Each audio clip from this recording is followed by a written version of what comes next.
It's the game night for American football fans, but for the rest of us, the Super Bowl is ingrained in pop culture as the weekend of the hottest gig in music, dozens of clever ads, and all the celebrity sightings.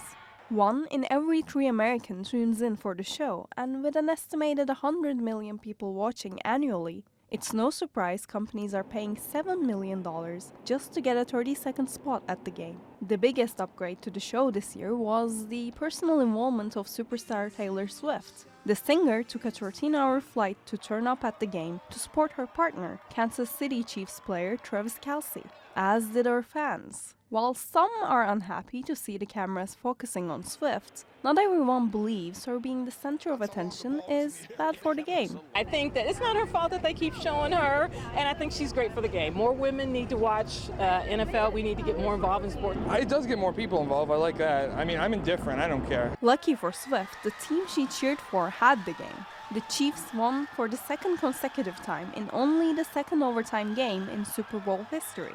But celebrations started early when R&B legend Usher took the stage.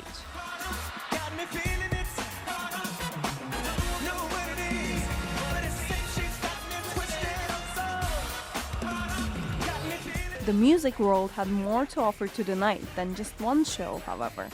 Beyoncé was setting the stage to break the internet, yet again in an ad by communications provider Verizon. They ready. Drop the new music. And just like that, the superstar announced her new album, Act 2, coming out in March. In typical Super Bowl fashion, companies were desperate to have celebs in their adverts. But the ones on the internet talked about the most weren't exactly real. Nickelodeon's slime-covered alternate broadcast of the show aimed to catch the younger audience. When you have big names like SpongeBob and Patrick Star commentating though, that's bound to steal some thunder from the main event. Who are these guys dressed up in the Moonlighter costumes? Well, those are the 7 on-field officials that oversee the rules of the game. For a game set in an election year, politics barely filled the stadium. Just one candidate played an ad, only to find out that he had to apologize for hurting his family. Independent candidate Robert F. Kennedy Jr. was criticized by his cousin for using their late uncle JFK and his sister's faces. Meanwhile, US President Biden was also in on the big night, posting various memories and ideas outside the field. But it wasn't until the end of the game the president posted his big hit of the night, a version of the Dark Brandon meme from his personal account, seemingly as a play on the fringe game-rigging conspiracy theory involving Taylor Swift. Biden's team is allegedly expecting an endorsement from the star with far-reaching influence, and her boyfriend's team is somehow dubbed as the Democrats' choice by some online.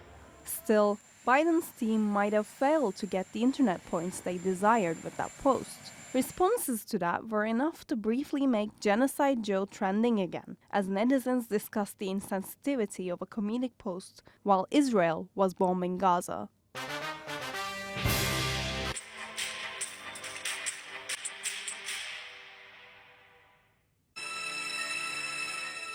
I knew this was going somewhere. The latter was also criticized for playing a propaganda ad during the game, just days after they rejected a ceasefire deal that involved a total prisoner swap. Israel wasn't the only one vying for the average American's attention on a patriotic game night. While their campaign might have been one of the losers of the Super Bowl, there were plenty of other winners to talk about.